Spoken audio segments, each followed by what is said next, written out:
time in independent India, the Supreme Court has prescribed a 1-month time limit for governors to act on bills that have been passed by state legislatures. The apex court has slammed the Tamil Nadu Governor for his reservations on 10 bills, calling it illegal and erroneous. Ashmit Kumar decodes the significance of this court order.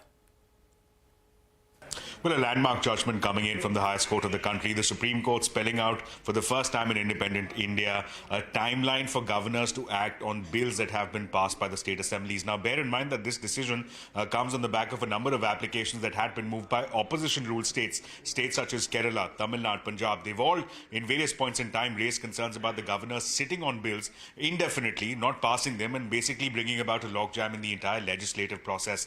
Now, through various points in time, the Supreme Court has expressed its displeasure, has frowned upon this practice by governors, but this is the first time that a strongly worded order has been passed, which for the very first time imposes timelines. So what are the timelines? Well, for the governor to give an assent, the governor has been granted with a time window of just 1 month. For the governor to make a decision for either sending the bill back to the legislature or for referring it to the president, a 3-month window has been granted to the governor. And in case that the bill gets reiterated by the legislative assembly, well, in that case, the governor has no option. The Supreme Court ruled that there is no room for discretion.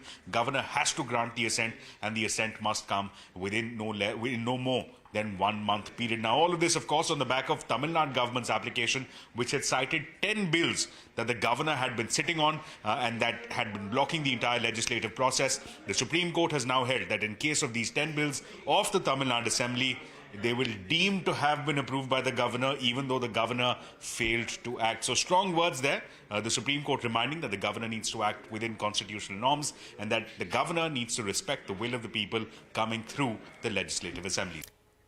All right, Ashmit, thanks very much for bringing us up to speed on that. On that note, we're going to wrap up this edition of Business 360. Thanks very much for watching. But stay with CNBC TV 18. More news and updates will continue right here after this short break.